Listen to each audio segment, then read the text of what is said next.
बिस्मिल्लाहिर्रहमानिर्रहीम। अस्सलाम वालेकुम। कैसे हैं आप सब? उम्मीद है कि सब ठीक होंगे, खुश होंगे। वीकेंड ख़त्म हो चुका है तो वीकेंड पे मैंने ये डिश बनाई थी और ये बहुत आसानी से बन जाती है। स्क्रीन पे भी आपको नज़र आ रहा होगा कितनी टेम्पटिंग है। ना ही ये कढ़ाई है और ना ही ये कोरमा है।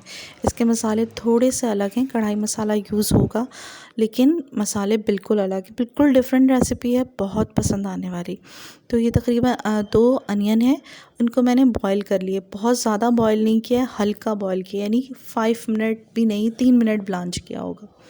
हरी मिर्ची अदरक लहसुन का पेस्ट है और इसके अलावा ये पीनट्स हैं और खसखस है और सफ़ेद मिर्च है। इसका कलर बिल्कुल सालन का वाइट ही होगा, लेकिन ये कोरमा और कढ़ाई नहीं है। इसके आपको मसालों से भी अंदाज़ा होगा कि बिल्कुल अलग है।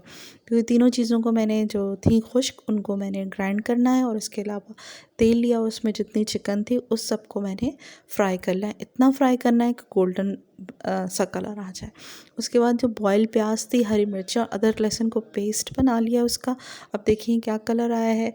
उसके बाद ये जो ड्राई मसाले थे इनको भी मैंने पेस्ट बना लिया है उनका। अब जिस ऑयल में मैंने चिकन फ्राई की थी उसमें थोड़ा सा ऑयल निकाला है, 2 टेबल स्पून या 3 टेबल स्पून के करीब।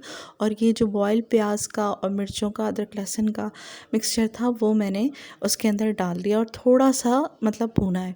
अच्छा, ये बनाने में बहुत ही आसान है, बहुत ज़्यादा आसान होता है इसको बनाना, बिल्कुल भी इसमें मुश्किल नहीं होती आपको। और मैंने कढ़ाई गोश्त का वाइट कढ़ाई का शान का मसाला था वो मैंने डाला और कोई स्पाइसेस इसमें ऐड नहीं की हैं। अपनी तरफ से सिर्फ मैंने आधा चम्मच बाद में नमक डाला है, इसके अलावा कोई स्पाइसेस ऐड नहीं किए हैं। कितनी जल्दी बन जाएगा और टेस्ट कितना अच्छा होगा ये आपको खुद जब बनाएंगे तो आपको अंदाज़ा होगा। अब जो थे खसखस, पीनट और सफ़ेद जो मिर्चें थी, अगर सफ़ेद मिर्च नहीं हो तो आप उसको स्किप भी कर दीजिएगा। अब 1 चम्मच अदरक लहसुन का पेस्ट मैंने डाला है और आप इसकी जो थिकनेस है और ग्रेवी देखें वो कितनी अच्छी बनी है। अगर आपको इसमें कम ग्रेवी चाहिए तो आप 1 अनियन उसमें से और कम कर दीजिए और जो है उसकी ग्रेवी कम हो जाएगी। आधा कप मैंने पानी डाला है और हरी मिर्ची डाली हैं और उसको मैंने स्टीम दूंगी। लेकिन इससे पहले मैं इसके अंदर एक चीज़ और ऐड करूंगी जो इसका टेस्ट और बढ़ा देगा। इसके अंदर मैं हाफ़ कप के करीब जो है वो दही ऐड करूंगी, उससे इसका टेक्सचर बहुत मज़ेदार और टेस्ट बहुत अच्छा हो जाएगा। अच्छा, खसखस जो है वो थोड़ा आपने ध्यान से इस्तेमाल करना है, ज़्यादा डालेंगे तो कड़वा टेस्ट आ जाता है। 15 मिनट मैंने इसको भूनने के बाद दम पर रखा था और ये फ़ाइनल लुक है।